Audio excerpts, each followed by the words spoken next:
C'est un plaisir de vous retrouver pour ce grand format de l'actualité. Bonsoir à tous, les titres du journal. Au sommaire, la Caisse nationale de prévoyance sociale ferme des églises à Douala pour défaut de paiement de cotisations sociales.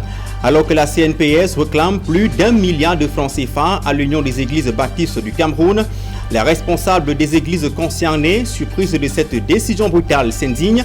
Elle soupçonne une cabale de certains collègues pasteurs dont la légitimité au sein du Conseil des églises baptistes et évangéliques du Cameroun est vivement contestée. Dans l'actualité aussi, les recommandations de l'ONU au Cameroun contre la torture. L'examen du Cameroun devant les Nations Unies a donné lieu à des directives sur les moyens de mieux lutter contre la torture. Pour l'organisme onusien, il y a lieu, entre autres, de réviser le code pénal en annulant la disposition prévoyant les circonstances atténuantes après le crime de torture. Bonsoir à tous et bienvenue au journal d'Equinox Télévision.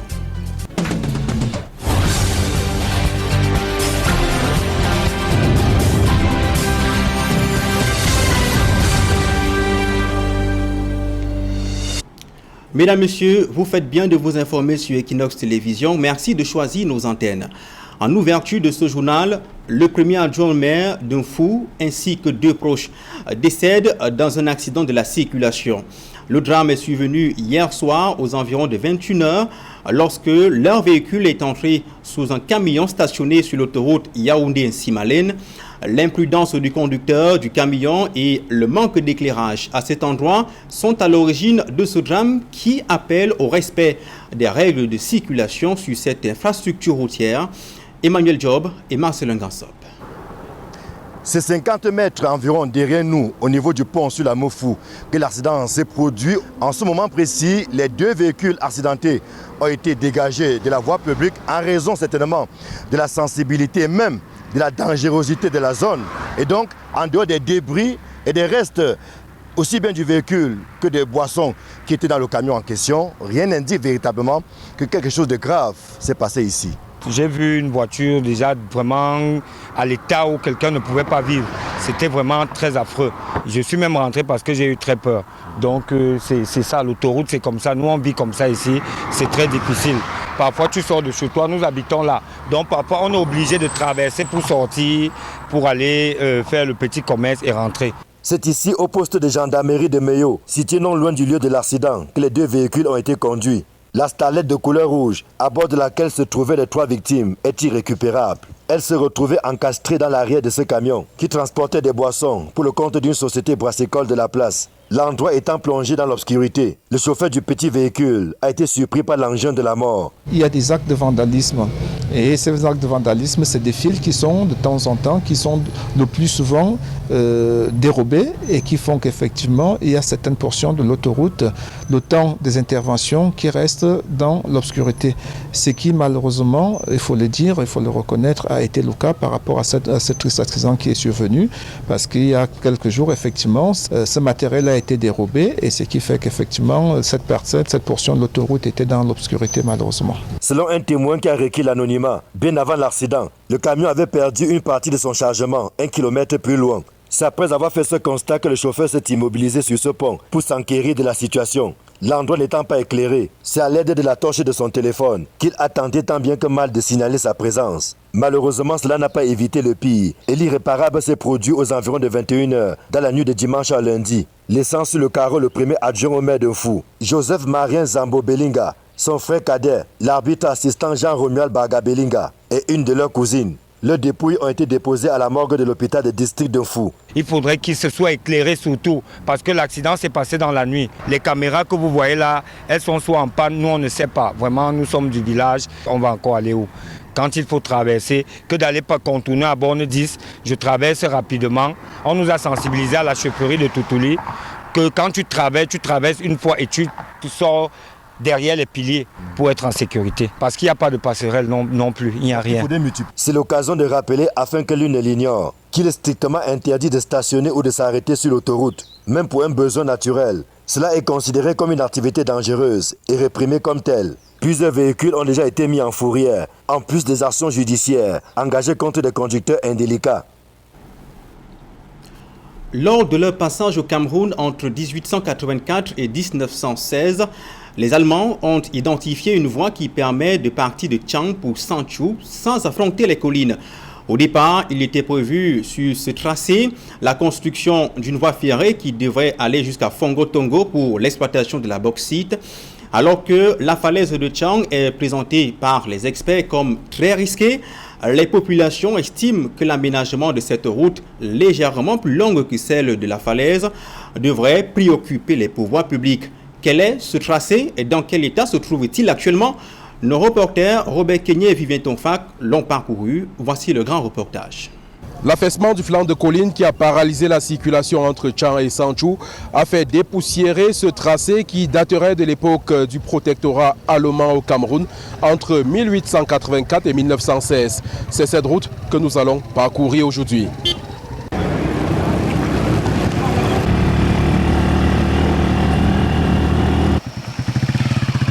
Parti du centre-ville de Chang à 7 minutes environ, nous allons à présent amorcer cette piste qui passe par Nzindeng, Fotetsa, Foson-Wancheng et Fondonera pour retrouver Tengue dans l'arrondissement de Sanchu.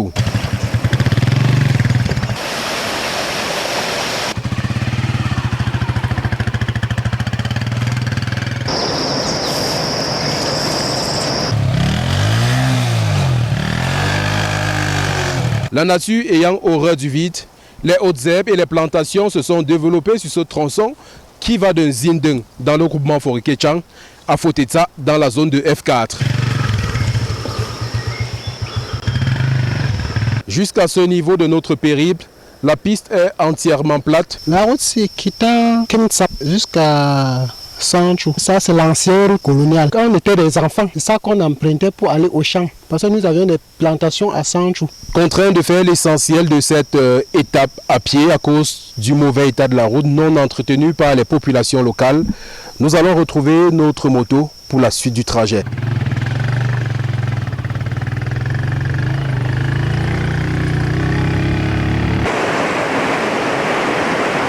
Le projet de construction de cette route avait d'ailleurs été entamé par les Allemands, puis abandonné au moment de leur départ du Cameroun.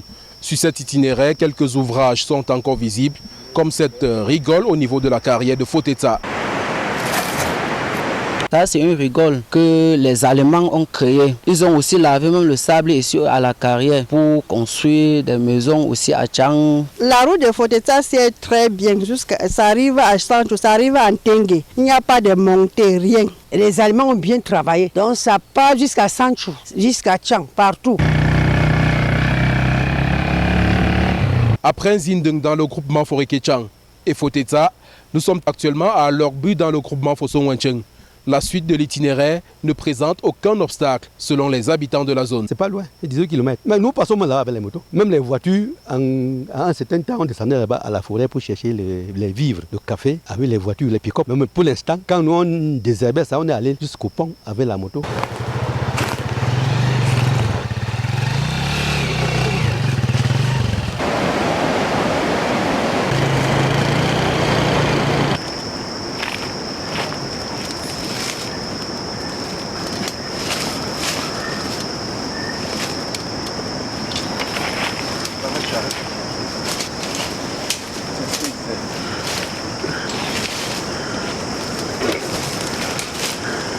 À quelques mètres de ces obstacles se trouve ce cours d'eau.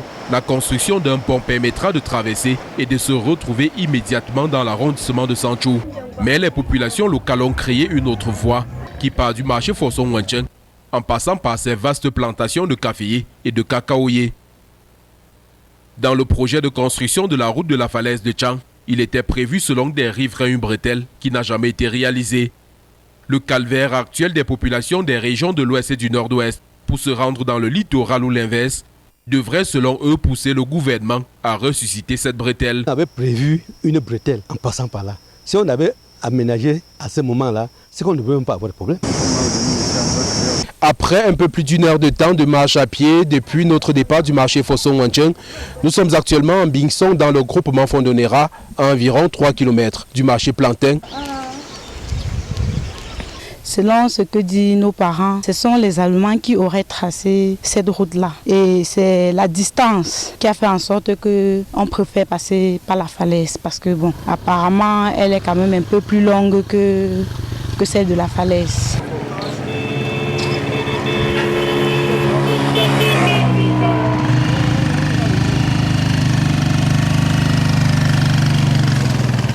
Parti de la ville de Tchang, nous sommes actuellement au lieu dit marché plantain sur l'axe Tchang-Sanchou. Ainsi s'achève un périple qui nous a permis de se rendre compte qu'il existe bel et bien un tracé attribué aux Allemands, un tracé qui va de la ville de Tchang à cet endroit ici, en Tengue. Un tracé qui a été réalisé sur un relief à 90% plat, sauf que l'abandon de cette voie depuis un peu plus d'un siècle a fait prospérer la végétation sauvage à certains endroits. Et les populations riveraines ont développé des plantations sur certaines parties de ce tronçon. Depuis le lieu du marché plantain en Tengue, dans l'arrondissement de Sanchou, nous sommes Robert Kenyé et Vivien Tonfac pour Equinox Télévision. Parlons à présent de ce paradoxe observé au quartier Lundi à Douala 5e. Là-bas, de belles constructions sont érigées depuis des années, alors que la situation désastreuse de la route parsemée de nids de poules et de collines abruptes reste un véritable frein au développement. Conséquence, il y a un problème réel d'attractivité dans plusieurs secteurs. La situation devient préoccupante tant pour les habitants de la zone que pour les riverains. État de lieu dans ce reportage des Efferents Gondji et Jean-Paul Mboyo. Constellé de nids de poules et de collines abruptes, le réseau routier entièrement en terre nue du quartier Lundi, dans le 5e arrondissement de la ville de Douala, stagne dans la dégradation quelle que soit la saison. Avec ses constructions modernes et un cadre de vie loin de l'agitation citadine du centre-ville, le quartier Lundi, qui a une population estimée à plus de 10 000 habitants, présente des atouts pour porter le statut de ville futuriste. Seulement, le développement ne suit pas la même évolution, la hantise étant la route, qui rend difficile le trafic des personnes et des biens. Il y a beaucoup de locataires, j'ai des voisins même qui ont déménagé, toujours pour ce problème de route, mais bon. On va faire comment? On essaie juste de s'adapter. Le mauvais état de la route, conjugué à la formation des ravins, effrite l'attractivité de ce quartier, au point de causer le réaménagement du calendrier de certaines associations. Quand nous venons en réunion ici, nous avons des adhérents de réunion ici. Nous choisissons la période de janvier et de février. Les programmer. Le problème du mauvais état des routes a aussi des répercussions sur la petite économie. Même ici, au lieu du marché Lundi, un marché moderne qui vient d'être construit ici, les commerçants cherchent toujours la clientèle pour cause les problèmes de route et la situation se fait grandissante. Le marché ne passe pas parce qu'il n'y a pas la route. Et le marché dort trop ici là. La population n'est pas ici là beaucoup. On veut seulement qu'on arrange bien toute la route pour que le marché entre bien ici là. Lors de son lancement, il y avait beaucoup d'engouement. Mais le véritable problème qu'on rencontre ici, c'est l'état de la route. L'accessibilité à la zone de Lundi, c'est très difficile. Ce qui fait que, comme vous pouvez le constater, le marché n'est pas complètement rempli. Pour faire face à la situation d'enclavement qui freine Lundi, les fils d'ici s'organisent dans l'optique d'attirer les pouvoirs publics sur la question du développement de cette localité. Nous, on souhaiterait attirer l'attention des autorités qu'il y a quelque chose qui se passe à Lundi et qu'il ne faut pas fermer l'œil sur Lundi. Il y a un problème de route. On ne peut pas avoir des routes. On ne peut pas avoir des municipalités qui viennent percevoir les taxes à Lundi alors qu'il n'y a pas de route. Et donc cette foire vise véritablement à attirer donc l'attention de toutes ces autorités. Lundi, quartier de la commune dite émergente de Douala 5e, attend de bénéficier du bitume pour l'épanouissement de ces populations. C'est un événement presque inédit qui a secoué la ville de Douala depuis vendredi dernier. La Caisse nationale de prévoyance sociale a fermé plusieurs églises appartenant à l'Union des églises baptistes du Cameroun. La CNPS reproche à l'UEBC de ne pas avoir respecté ses engagements financiers relatifs aux cotisations sociales de ses employés. Des arriérés de cotisations dépassant le milliard de francs CFA. Dallas Chana et la flèche signée. Des scellés apposés sur les portes des églises d'Ipita Bali et Bethel Aqua depuis vendredi dernier. Deux établissements religieux appartenant à l'Union des églises baptistes du Cameroun, scellés par la Caisse nationale de prévoyance sociale CNPS pour non-respect de ses engagements financiers relatifs aux cotisations sociales de ses employés. Un événement sans précédent qui choque les responsables religieux. Aucun document de préavis. Ils sont juste venus comme une pluie inattendue et ils se sont mis à poser des scellés. Quelles que soient les intentions, quelles que soient les considérations, le lieu de culte est un lieu de culte. c'est pour le Seigneur, le souverain maître de l'histoire des hommes, de la création. C'est un lieu qu'on ne doit pas sceller n'importe comment si les causes ne sont pas profondes. La CNPS accuse l'UEBC d'avoir désaéré de cotisations dépassant le milliard de francs CFA. La curiosité, c'est que nous n'avons pas de relation église locale CNPS, on n'en a jamais eu dans l'histoire. Église locale Sébec, ça n'existe pas. On est vraiment très surpris de savoir que on est dans cette situation. Elle est très désagréable pour certains. Plusieurs autres églises de l'UEBC ont été scellées avant d'être aussitôt réouvertes. Pour les responsables des églises d'Ipita Bali et Bethel Aqua, il s'agit d'une mascarade orchestrée par certains membres de l'administration déchue. Le Douala a plus de 52 églises UEBC. Si ce n'est pas une mascarade, pourquoi choisir que 2, 3 ou 4 églises? Après les 5 qu'on a scellés le vendredi, à samedi, les 3 autres sont décellés. Il reste 2, d'Ipita Bali et Bethel. On ne comprend plus rien. Je dis avec fermeté que c'est une mascarade. Rendus au bureau de la CNPS, les responsables n'ont pas voulu s'exprimer sur le sujet. En santé, l'armée camerounaise au chevet des malades de la ville de Douala et ses environs. Une nouvelle campagne de consultation gratuite et de prise en charge partielle est lancée depuis ce lundi matin à l'hôpital militaire de Bonanjo. Durant plusieurs jours, les patients seront reçus dans toutes les spécialités. Le reportage est signé Zéphérin Gandji et Gladys Sidier. Un grand malade. Fabrice, la trentaine bien entamée, est atteint d'une malformation rénale, diagnostiquée depuis 5 ans. Il doit subir une intervention chirurgicale. Cependant, le coût élevé de la prise en charge médicale représente un obstacle majeur pour lui. La présente campagne de santé constitue dès lors une occasion précieuse à ses yeux. Je suis un grand malade parce que depuis 2019, on m'a diagnostiqué une maladie rénale. Et lorsque j'ai vu cette campagne de tests biologiques qu'organise l'hôpital militaire, j'ai décidé de venir pour voir si je peux refaire un bilan pour voir à quel stade se trouve la maladie. Je peux rencontrer l'urologue et avec lui, je veux pouvoir lui exposer mes examens. À l'instar de Fabrice, de nombreux autres Camerounais nourrissent l'espoir de bénéficier de cette initiative menée par l'armée camerounaise dans le but de retrouver leur santé. Je suis venue pour faire une consultation des yeux, parce que j'ai d'abord des problèmes de vue, je suis myope, j'ai perdu mes lunettes, donc j'ai des difficultés à voir normalement de loin. Quand c'est gratuit, on profite. J'ai un problème cardiovasculaire. C'est ça qui m'a amené, et comme c'est à côté de là où je travaille, et à profiter une fois pour venir profiter de cette campagne.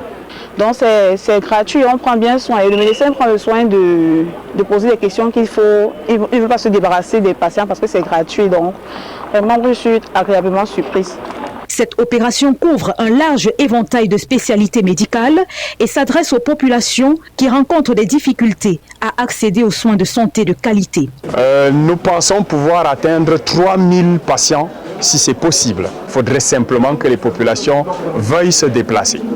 Il n'y a aucun arrêt en termes de spécialité. Tous les médecins spécialistes de l'hôpital militaire sont concernés par cette campagne. Pour ceux qui ont des problèmes chirurgicaux, surtout en ophtalmologie, ils pourront bénéficier gracieusement d'un type de chirurgie. Quant à la prise en charge financière, elle est partiellement assurée. Chaque patient devant s'acquitter de 50% des frais, bien que les consultations soient proposées gratuitement. Nous avons du début du mois de décembre jusqu'à la fin du mois de décembre, tous les examens complémentaires qui seront demandés par les médecins généralistes ou spécialistes pendant cette semaine de campagne seront 50% donnés. Cette campagne prendra fin le vendredi 29 novembre 2024, offrant ainsi une occasion unique à de nombreux Camerounais de bénéficier de soins médicaux essentiels. Toujours dans la rubrique santé, le président Paul Biya a procédé à de nouvelles nominations de 3 nouveaux directeurs généraux pour les hôpitaux ce jour, à savoir le directeur général du CHU de Yaoundé, Ndientche Vincent de Paul, précédemment DG de l'hôpital général de Yaoundé, en remplacement de Félicien Tonnet, nommé à ce poste il y a seulement 1 an. Directeur général de l'hôpital gynéco et obstétrique de Yaoundé, chez Kinsley So, précédemment délégué régional de la santé publique du Nord-Ouest. Enfin, le directeur général de l'hôpital général de Yaoundé et Somba, Noël Emmanuel, précédemment directeur de l'hôpital à Kentini de Douala, sauf que un nouveau responsable n'a pas encore été nommé à la tête de l'hôpital La Kentini. Dans le reste de l'actualité, la déclaration annuelle des revenus des contribuables non professionnels qui s'effectue exclusivement en ligne reste une énigme pour de nombreux Camerounais. Nombreux, sans le vouloir, finissent par se désister. Voici à cet effet un guide simplifié proposé par un consultant web dans ce reportage de Kemazo Matlido Osumba et Kevin Thiogo. Un accusé de réception et un avis d'imposition, voilà les deux documents qui sont générés lorsque la procédure sur la déclaration annuelle des revenus des contribuables non professionnels a été respectée. La procédure s'effectue exclusivement en ligne sur le site de la Direction générale des impôts. 3 éléments essentiels évoqués par Morel Kenyi, consultant web spécialisé dans les procédures dématérialisées en ligne, qui diront l'usager. D'abord, un bulletin annuel récapitulatif. Pour les salariés à la solde de l'État, il vous suffit de vous rendre sur le site e-bulletin.minfi.cm pour télécharger le récapitulatif annuel de votre bulletin de solde. Vous pouvez visualiser le montant brut cumulé de tous les gains que vous avez générés tout au long de l'année précédente. Vous pouvez également visualiser à l'intérieur de ce bulletin le montant des retenues qui ont été opérées sur votre salaire après traitement. Donc ces deux informations vous seront utiles pour pouvoir effectuer la déclaration en ligne.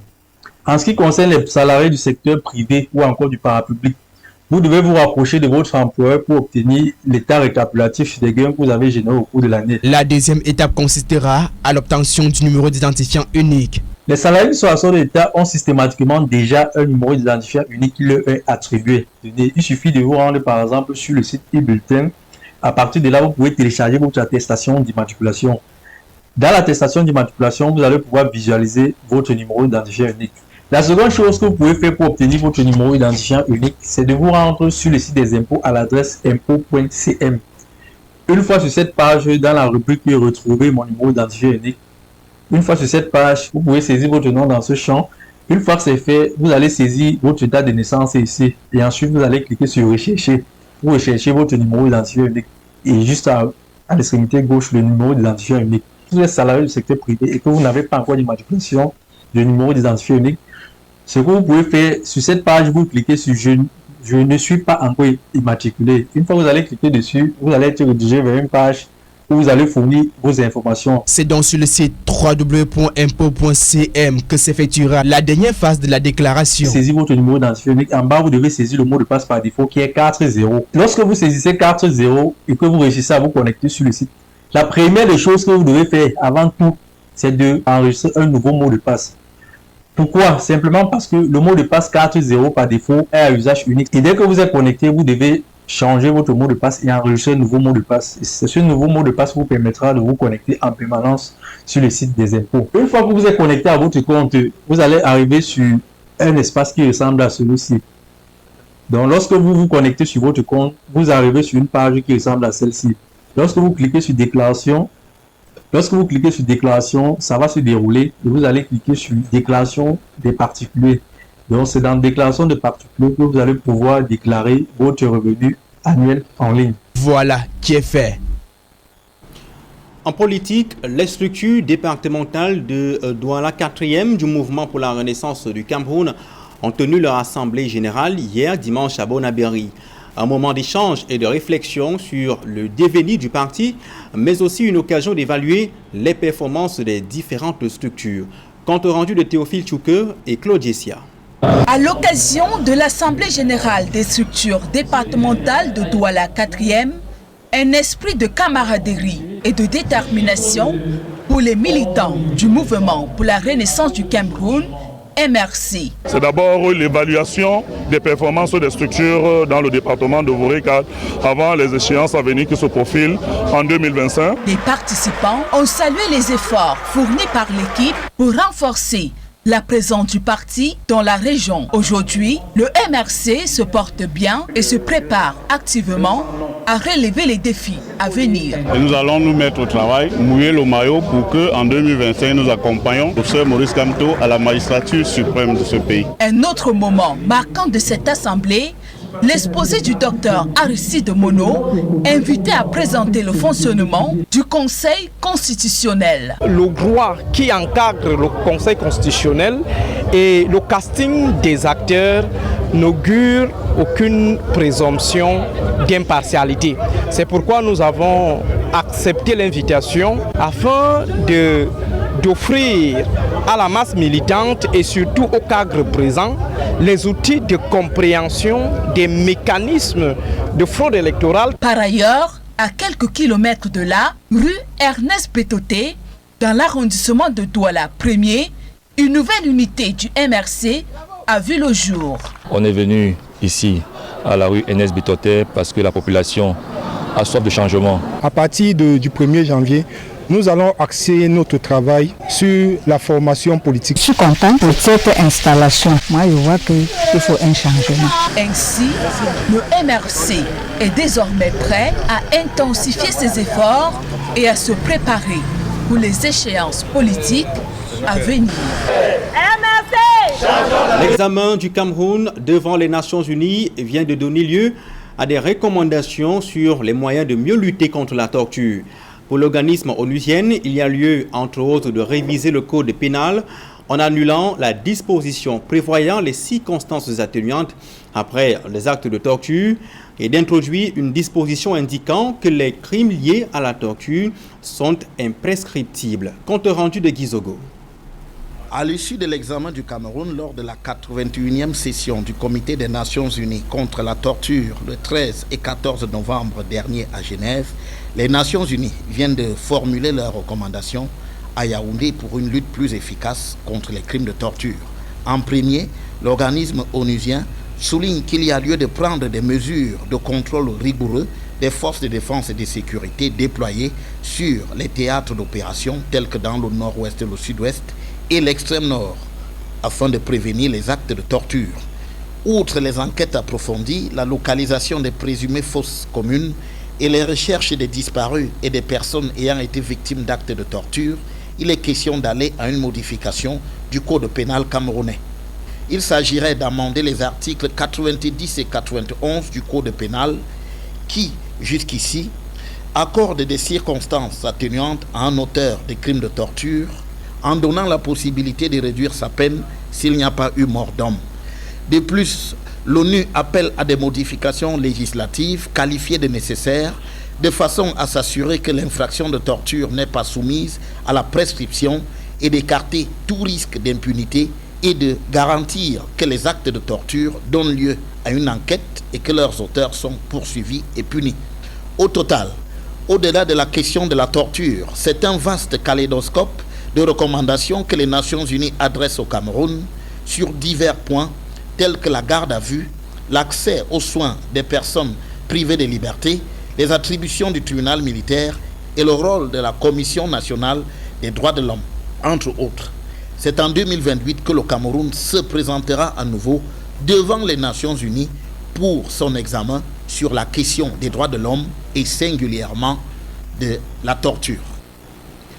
Ayant des frontières du Cameroun, le naufrage de 2 bateaux au large de Madagascar causant 24 morts illustre la hausse des migrations irrégulières depuis la Corne de l'Afrique, déjà en proie à des conflits armés et à la sécheresse.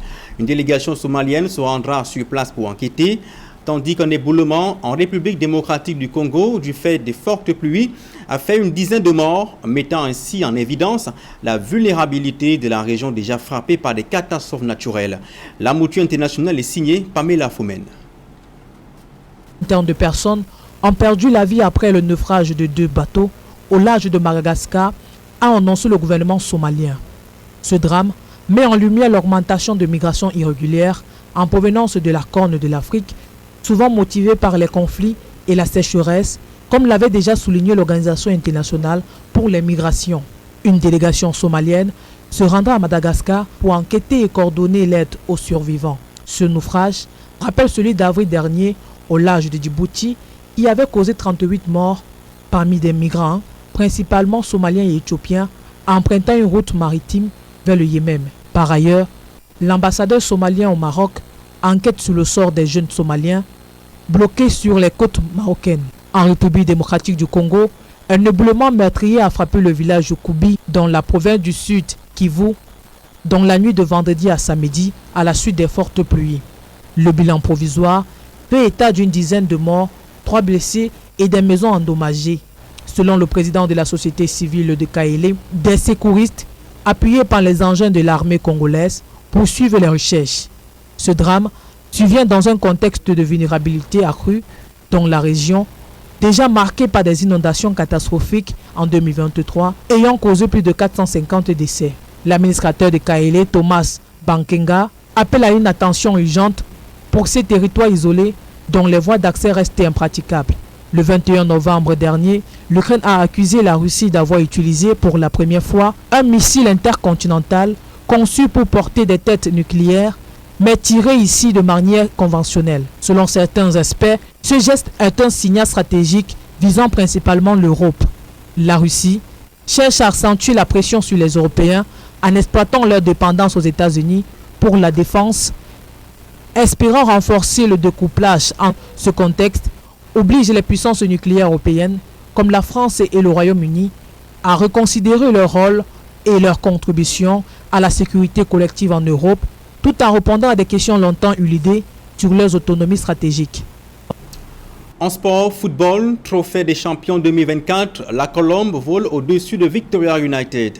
Sur un score de 2 buts contre 1, les Oiseaux du Sud ont remporté le trophée au stade Mbappé-Lépée de Douala, revivant les temps forts de ce match palpitant dans ce reportage de Carlos Minoué et Pascal Tanki.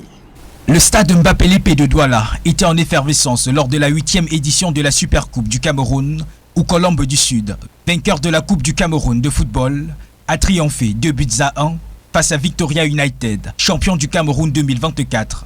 Dans une rencontre intense, Colombe a ouvert le score à la 16e minute grâce à une magnifique frappe de Zachary Arthur Yéné. Au popo, par le pied de Wilfried Nathan Douala, égalisera dès l'entame de la deuxième mi-temps, profitant d'une erreur du gardien.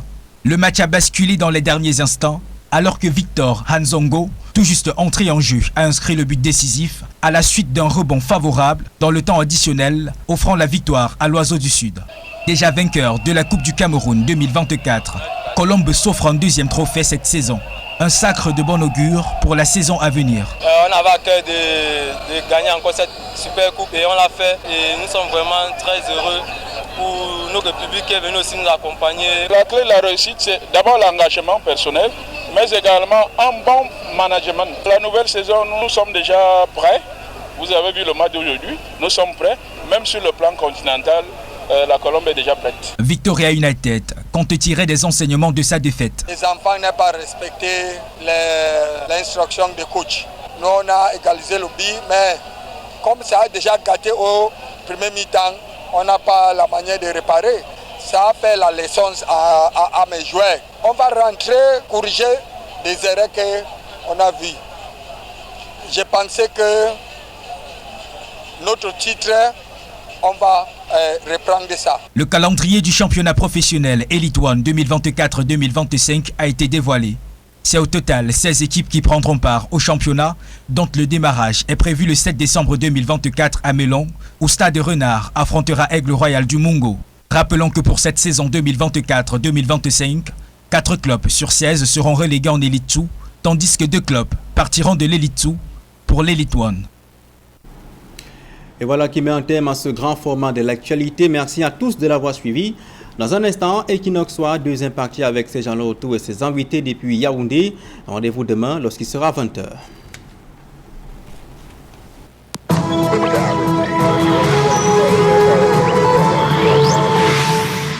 Retour sur le plateau, c'est le temps du débrief. Madame, Monsieur, toujours en compagnie de nos invités. Lucien Bidima Bissot, du Rassemblement démocratique du peuple camerounais.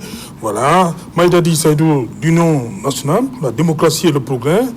Valère Bessala, guide de Jouvence. Et il est là, le président du Forum républicain, Aloïs Parfumvoum. Aloïs Parfumvoum, vous avez suivi attentivement tout à l'heure Lucien Bidima Bissot. Vous avez quelques points. Vous vouliez éclaircir un certain nombre de choses. Oui, d'abord, j'ai constaté que c'est vrai qu'il y a un peu de l'émotion, mais Bidima il y a eu beaucoup d'inexactitudes et beaucoup de comparaisons qui ne tiennent pas. Par exemple, quand il dit que dans ce genre de situation, l'opposition et le pouvoir doivent faire chorus comme en France. Mais là, il oublie de dire que généralement, quand il y a cette situation, le président de la République appelle les leaders politiques. Il y a un minimum de consensus. Et d'ailleurs, le consensus ne vient pas seulement au moment de la crise. Tout au long de la vie nationale, il y a un consensus sur un certain nombre de sujets. Un dialogue permanent. Un dialogue permanent. La Constitution est faite sur la base d'un certain consensus. Les élections sont faites avec un consensus. Les grands sujets sont traités ensemble. Et c'est sur cette base que il y a donc, lorsqu'il y a une situation, qu'on se met en accord sur certains points. Et d'ailleurs, c'est le président de la République qui fait le premier pas. Et contrairement à ici, ou bien au Cameroun, où nous ne nous entendons sur presque rien, tout est le parti au pouvoir tellement vorace qu'il veut s'approprier de tout. Et il estime que quand il y a une situation comme celle-là, que nous devons nous taire et nous ne devons pas critiquer. Il peut passer 43 jours sans intervention et l'opposition doit se taire au nom d'un pseudo-consensus, ce qui est faux. Or, nous aidons même justement ces familles par rapport aux critiques et aux réserves. D'ailleurs, si ce gouvernement s'était mieux comporté avant, c'est-à-dire que quand on a vu les disparus, les autres sous-préfets, quand on a vu les employés, 9 employés qui sont partis, quand on a vu les délégués départementaux qui sont portés disparus, et qu'on n'a pas vu la proactivité du pouvoir, on ne peut pas continuer à rester indifférent. Bien que ces sous-préfets, généralement, ne nous portent pas toujours à cœur. Mais quand il y a une situation comme celle-là, nous nous élevons. Eux, ils sont en position de faiblesse actuellement. Et c'est pour cela que nous avons le devoir... Quand vous dites que les sous-préfets ne vous portent pas à cœur, vous faites allusion à quoi? Aux manifestations qui sont systématiquement interdites. Vous avez risque de trouble à l'ordre public. Risque de l'ordre à trouble. Mais ils disent qu'ils ont des informations que vous n'avez pas. Non, ils n'ont aucune. C'est souvent la roubladise. Comment ça? Généralement. Vous êtes mieux renseignés que les sous-préfets? Nous sommes renseignés, nous sommes suffisamment renseignés. Et ce que nous faisons, nous avons plus de responsabilités. Et ils savent que tout ce qu'ils font, c'est parce qu'on leur dit au sommet qu'il faut interdire telle manifestation et laisser telle autre manifestation. Et ils le font systématiquement. Et ce n'est pas normal. Mais quand ils sont en position de faiblesse, comme c'est le cas, nous n'hésitons pas à les soutenir. Même si aujourd'hui, c'est le ministre Atanangi, par exemple, qui est en détresse, vous allez voir, ses camarades vont le lâcher. Mais nous, dans l'opposition, nous allons dire, bien qu'ils nous torturent, nous allons toujours nous élever pour soutenir les faibles. Donc, ce que le compatriote du RDPC a dit, il y a beaucoup d'insuffisances et nous pensons que nous sommes en plein carrefour. Nous sommes en plein carrefour dans ce pays et dans ce carrefour, si nous ne sommes pas vigilants, le Cameroun, je ne veux pas dire qu'il va disparaître, mais il aura trop de problèmes. Et vous avez constaté que même au journal, on vous parlait de l'insécurité partout. Je l'ai rappelé que la crise anglophone n'aurait pas dû arriver jusqu'au niveau où il est aujourd'hui, où on n'a pratiquement pas de contrôle. Parce qu'on a beau avoir des discours mielleux, on a beau avoir l'intention de rassurer les uns et les autres, mais quand vous arrivez à Bamenda, quand vous arrivez dans ces zones, vous constatez que nous sommes toujours dans une situation incontrôlée par les pouvoirs publics. Okay. Donc ce que le sous-préfet subit aujourd'hui, il faut l'avouer, ce n'est pas facile. Ce n'est pas facile. C'est lié aussi à un environnement. Il a rappelé que qu'il y a eu un problème commercial là-bas. Ça, c'est aussi un problème de la gestion de l'appropriation de cette péninsule. Parce que finalement, on s'est rendu compte que c'est camerounais, mais on n'a pas tout fait pour que ça soit complètement camerounais. Les stratégies mises sur pied ont eu des limites et qui font qu'en principe, quand vous êtes dans une zone comme celle-là, vous constaterez que d'abord qu'il y a plus de Nigérians dans ces zones et gérer des populations d'une autre nationalité avec un autre esprit, avec une autre mentalité, il faut vraiment se surpasser pour que les autorités administratives soient plus efficaces. C'est pour cela que j'estime que non, on est venu prendre un sous-préfet à domicile. Comment se fait-il qu'on prenne un sous-préfet à domicile avec toute la simplicité et dans une zone de guerre? On devrait doubler, voire tripler, n'est-ce pas, leur sécurité pour que ce genre de situation n'arrive plus. Voilà, merci. Et d'abord, Maïdadi, lorsque le ministre de la Communication il dit que tout est mis en œuvre pour préserver la vie du sous-préfet. Une bonne chose déjà. Ça veut dire, ça laisse entrevoir que le sous-préfet est en vie. Pour que et lui et son collaborateur, qu'il y ait ce dénouement heureux. Dans le dénouement ici, on voit quoi? Parce qu'à un moment, on a entendu parler de rançon. Il faut tout faire pour... Oui. On peut cheminer par là? Je l'ai dit tantôt, il faut absolument faire pour ramener le sous-préfet. Ramener le sous-préfet. Mais pour moi, je vais continuer dans la première lancée. Le véritable débat n'est pas là. Oui. Toute honnêteté. Le débat, c'est pas est-ce qu'on a condamné ou pas. Est-ce qu'on l'a fait à temps ou pas. Est-ce qu'on l'a fait comme il fallait le faire ou pas. Le véritable débat, c'est comment ramener la paix et la sécurité aux nos zones. Oui. Et il l'a dit, là il faut repartir jusqu'au dialogue, jusqu'au grand dialogue national, pour voir ce qui n'a pas marché, pourquoi ça n'a pas marché. Pour moi, le grand dialogue national était une très bonne idée. C'était également une très bonne option pour la résolution de ce problème-là. Mais il y a eu trop de manipulation politicienne, il y a eu trop d'hypocrisie autour de cette affaire. Déjà, on nous dit que le dialogue a échoué parce qu'on n'a pas invité ceux qu'on devait inviter à cette rencontre. Ce n'est pas sérieux quand on dit ça. Parce qu'on fait penser, on pense au groupe qui avait démarré le problème de la sécession, les Sisikou, Ayoub Tabé et tous les autres qui sont aujourd'hui enfermés. Mais on refuse ou bien on oublie de dire qu'ils avaient été invités au grand dialogue national et ils ont clairement dit que c'est une affaire qui concerne la République du Cameroun. Eux, ils sont de l'Ambazonie.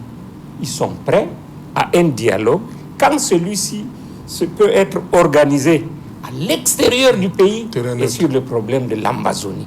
Ce n'est pas qu'on a refusé, c'est eux qui délibérément ont refusé de prendre part à ce dialogue-là. Et il y a d'autres à l'intérieur également qui ont refusé de prendre part. Bien évidemment, les résolutions ou bien les suggestions faites au président de la République au sortir du grand dialogue national étaient une bonne base pour régler ce problème. Donc maintenant, c'est ceux qui avaient boycotté le grand dialogue qui sont revenus à la charge pour faire en sorte que ces résolutions-là ne s'appliquent pas. On a donc redémarré les tensions là-bas, les enlèvements, les incendies des établissements, etc., etc. Je crois que tout le monde doit vraiment être sérieux et honnête dans ce qu'on voudrait faire. Et si tout le monde l'est, ce problème-là ne peut pas nous dépasser. Mais il y a trop d'hypocrisie et il y a trop de... Mais il y en a qui demandent un autre dialogue, inclusif cette fois. Justement, inclusif, est-ce que ils sont prêts, les Sisikou, sont-ils prêts? Ont-ils changé d'option? Il faut qu'ils nous disent s'ils ont changé d'option, qu'ils sont prêts à prendre part au dialogue. C'est eux qui avaient refusé. C'est eux qui avaient refusé. Oui. Mais sinon, beaucoup de bonne volonté au niveau du pays qui voulaient vraiment résoudre ce problème se sont retrouvés dans le cadre du grand dialogue national et du bon travail a été fait. C'était une bonne base. Ouais. C'était pas parfait, mais c'était une bonne base. Mais qui par la suite a été saboté. Je crois que le départ, c'est encore le grand dialogue national. Pourquoi ça a échoué? Comment est-ce qu'on peut faire pour l'améliorer? Ok. Mais pour le moment, Valère Bertrand Bessala, il faut libérer le sous-préfet. Il faut ramener le sous-préfet. Oui, mais... Au niveau de la préfecture, j'ai dit, c'est le deuxième cas quand même. Mais je crois que, dans la continuité de ce que je disais avant, il faut ramener le sous-préfet, c'est une urgence. C'est vrai, c'est une urgence. Mais comme l'aîné Maïdadi le disait tout à l'heure, le problème est de fond. La résolution de la crise dans le Nord-Ouest, moi j'ai toujours l'habitude de le dire, depuis 5 ans, il n'y a plus rien là-bas. Il s'agit juste des petits groupes de bandits qui sont entretenus par les gens de Yaoundé tout simplement pour continuer à pomper les caisses de l'État. Quand vous voyez le sous-préfet pris, j'ai suivi l'aîné Bidima tout à l'heure, bon je ne vais pas revenir sur tout ce qu'il a dit, je comprends, il n'est peut-être pas du métier, peut-être sécuritaire et tout, bon, je l'en excuse. Regardez l'élément tel qu'il est pris. Dans un arrondissement qui est celui-là qui se situe dans la péninsule de Bakassi, dans le giron périmétrique de Bakassi, même tout stratège de bas niveau sait en fait que la première logique, c'est la sécurisation des corridors de communication entre le pays voisin étranger et notre territoire. C'est la moindre des choses. C'est-à-dire que partout là où la route passe, on devrait avoir des éléments au moins avec des contrôles, des checkpoints. Vous comprenez? En plus, de deux, c'est que le deuxième élément de sécurité, c'est ceux qui, justement, incarnent l'autorité de l'État. En premier lieu, le sous-préfet et le maire. Vous comprenez? Donc, on doit faire une fixation sur les deux. Parce qu'en fait, ils sont ce qu'on appelle généralement les aimants, des aimants. C'est-à-dire que quand il y a un conflit, la victoire, d'ailleurs, pour ceux qui ont lu la Rome antique et la Grèce, quand on avait coupé la tête du roi, la guerre était finie. Les armées se rendaient. Donc, une fois qu'on a pris le sous-préfet, on sait que l'arrondissement est pris. Il n'y a plus de combat, il n'y a plus de conflit. Donc ça, c'est le deuxième élément. Si je m'en tiens seulement à ces deux principaux éléments, vous comprenez en fait qu'il y a une tension. Il y a une tension. Je prends un autre élément, celui des rançons que vous avez évoqué. Non, moi je refuse que les Néo-Idima disent que la raison pour laquelle le sous-préfet a été pris, c'est parce qu'il a voulu que les populations payent les impôts. Non, vraiment, non, c'est pas ça. C'est pas la raison, c'est pas le seul arrondissement d'Indian quand même, il y en a 9. Et je crois que les mêmes sous-préfets dans le même département ont reçu les mêmes instructions d'appuyer le paiement des impôts sur leur territoire. Pourquoi c'est seulement lui qu'on est venu prendre? Pourquoi on n'a pas pris le sous-préfet même qui est à Bakassi même pour parler très précisément de celui-là? Vous comprenez? Il y a un problème. Donc ce n'est pas ça la raison. Vous allez donc comprendre pourquoi quand je parle de rançon, je crois que la dame, dans ce reportage que j'ai vu quelque part, il y a 500 millions, il y a 700 millions. Et ensuite, il y a une réclamation très importante pour voir le signe. Non. La libération de leurs copains qui ont été pris dans le cadre de ce conflit, qui sont enfermés dans les prisons camerounaises. Faites très attention. Quand vous regardez cet élément, vous comprenez en fait que ceux qui en fait assurent la sécurité de ce côté ont laissé intentionnellement nos amis des Freedom Fighters et autres mouvements insécures de ce côté-là, dans, je ne sais pas, c'est pas sur le Cross River State, parce qu'ils n'ont pas peut-être frontière pour le Taraba State, de communiquer avec nos amis qui sont ici, c'est-à-dire nos frères qui sont de ce côté-là, dans le désordre. Parce que cette guerre, pour moi, c'est pas une guerre, ce conflit a déjà pris pratiquement une teinte transfrontalière. Alors, celui qui dit qu'en fait, ce n'est pas des Camerounais qui l'ont pris, non, je dis non. Je dis non. Ce sont des Camerounais. Il n'est pas facile pour un Nigérian de traverser de l'autre côté et de venir prendre un sous-préfet, c'est-à-dire une autorité, et de s'en aller, retraverser, repartir. Sans des complicités des populations, sans des complicités même de nos forces de défense qui sont localement basées, puisqu'un sous-préfet a un commandant de brigade. Un sous-préfet a un commandant de brigade. Il a un commissaire spécial.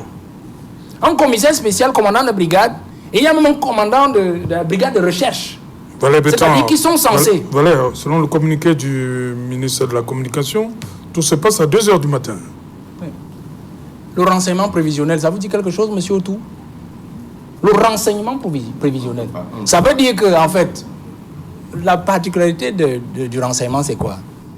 Vous dites toujours que les policiers, les gendarmes sont amis avec les bandits. C'est ça le renseignement prévisionnel.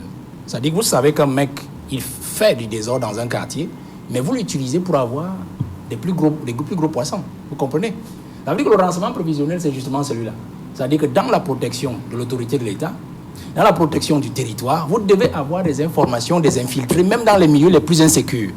Donc vous ne pouvez pas comprendre que dans une population comme celle-là, je crois que 2001, j'ai vu les recensements, il y avait 3 000 habitants, je crois qu'ils sont déjà peut-être à 12 000 ou 15 000 habitants et d'Abato, qu'on n'ait pas eu un renseignement prévisionnel qui disait en fait, qui donne même des soupçons, que le sous-préfet serait, je dis serait, parce que ça c'est le renseignement prévisionnel, serait pris. Donc il y a un problème. Quand vous regardez la rançon, 700 millions, c'est pour faire quoi? Qui va vous les donner? Qui va les leur donner? À un moment, ils étaient à 1 milliard. Ils étaient à 1 milliard. Ils ont réduit leurs ambitions. Vous voyez? Vous comprenez en fait que tout se passe ici à Yaoundé. Vous allez donc voir que ceux qui encouragent cette guerre-là, moi j'ai vu par exemple Moulin Fournier. Je prends un simple cas. Moulin Fournier. Oui. Je crois que c'était 2011. Oui. 2011. Là, je crois que j'étais en stage. Non, depuis 2014 par là. Oui, très bien. Moulin Fournier, quand on vous dit le montant qui a été transféré dans les mallettes, de ce côté-là, il y avait même eu des brouhahas dessus, c'est-à-dire des problèmes de partage. C'est-à-dire que les gens qui avaient transité avec les mallettes n'avaient pas amené ce qui avait été décidé au sommet. Et la petite histoire dit justement que les caisses de l'État avaient été héritées inutilement parce qu'en fait l'argent n'était même pas allé entièrement à ceux qui l'avaient réclamé, mais plutôt dans les poches des Camerounais qui justement avaient joué les intermédiaires. Alors quand vous voyez une somme d'argent comme celle-là, une rançon, doublée de la libération de ceux, de leurs amis qui sont enfermés dans les prisons camerounaises, posez-vous des questions. C'est pour ça quand même que je veux me féliciter, même si je ne suis pas toujours d'accord avec ça. C'est-à-dire du fait que les prisons soient sous la responsabilité du ministre de la Justice. Imaginez-vous, si les prisons avaient été sous la responsabilité du ministre de l'Intérieur, ce qu'on aurait peut-être des cas d'éventrement des prisons et peut-être des sorties des prisonniers. Donc nous avons ce genre de soucis au Cameroun, M. Otou. C'est-à-dire que, je sors par là, le président de la République, il sait que le conflit dans le nord-ouest et le sud-ouest n'en est plus un. Dans le nord-ouest et au sud-ouest, ces enfants qui viennent du nord-ouest et du sud-ouest, qui viennent se chercher à Yaoundé et dans toutes les autres régions, ne savent même pas ce que vous appelez indépendance. Ils ne savent même pas ce que vous appelez, sécession. Vous comprenez?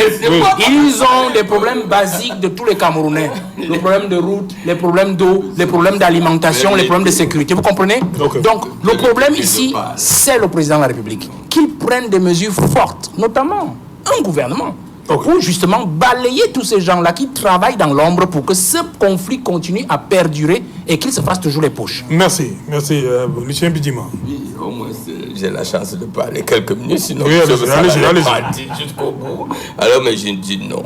Cette manière de stigmatiser le ministre de l'administration territoriale me dérange beaucoup, d'autant plus que vous êtes du corps quand même. Il faut avoir la réserve, monsieur Bessala. Quoi que vous soyez de l'opposition, mais sachez que vous êtes administrateur civil. Et sachez que c'est votre patron. Donc vous ne viendrez pas ici nous démontrer les défaillances du ministère de l'administration territoriale alors que vous êtes administrateur. Je n'ai jamais suivi que vous avez démissionné de votre poste d'administrateur civil. Vous y restez, c'est votre patron. La première règle voudrait quand même que, quelles que soient les conditions, que vous ayez la modestie, au moins de droit de réserve, et je crois que c'est ce qu'on vous apprend à l'ENAM. Alors, soit, je dis, il n'y a pas de complicité avec Yaoundé pour enlever un sous-préfet au niveau de ce côté. Non, il faut quand même avoir, quand il y a la souffrance quelque part, il ne faut pas distraire les Camerounais. On ne peut pas dire qu'il n'y a pas les forces de l'ordre, parce qu'il y a toujours eu ça. Ce sous-préfet vit là-bas depuis de lustres, M. Otou. Et je continue à dire, vous pouvez voir, vérifier mon information, il y a près de 90% des populations qui vivent de ce côté, qui sont des Nigériens. On ne pouvait pas les chasser, d'autant plus qu'il y a eu des accords entre le Cameroun et le Nigeria. Et à partir de là, pour la péninsule Bakassi, on ne pouvait pas chasser. Et d'ailleurs, ils ne sont pas que au Nigeria. Allez ici en Bogada, il y a combien de Nigériens qui y vivent? Le Cameroun, c'est une terre d'accueil. C'est pour ça qu'on nous appelle aujourd'hui le continent. Parce qu'on reçoit les gens de partout. C'est le seul pays en Afrique où on vit librement. On vit sans être inquiété parce qu'on a au moins cette sécurité-là. C'est le seul pays où vous pouvez venir de part et d'autre et vivre comme ça. Non. Je continue à dire que ce qui est arrivé de ce côté est déplorable. Il faut susciter, d'une manière ou d'une autre, la volonté de tout le monde, que tout le monde qui peut avoir une information qui peut aider la République, qui peut aider le gouvernement pour sortir le sous-préfet de là. Et aujourd'hui, le gouvernement, d'une manière globale, avec toutes les forces de sécurité, avec tous les renseignements, tous les ministères qui y sont concernés, travaillent en étroite collaboration pour faire sortir le sous-préfet. Merci cher monsieur d'être venu. Voilà, c'était cette première. On aura le temps, hein, on va revenir. Merci Maïdadi d'être venu. Merci Aloïs Parfum-Voum. Voilà. Merci Lucien Bidima. C'est un plaisir. Voilà. Ça, c'est ma chaîne. Hein. Félicitations. Au moins, quand vous êtes là, je suis sûr que j'y serai. Merci Valère Bertrand-Vessala d'avoir accepté une fois de plus notre invitation. Voilà, madame, monsieur, nous sommes donc arrivés au terme de ce numéro. Et qu'il en soit, prochain rendez-vous, c'est demain, 19h.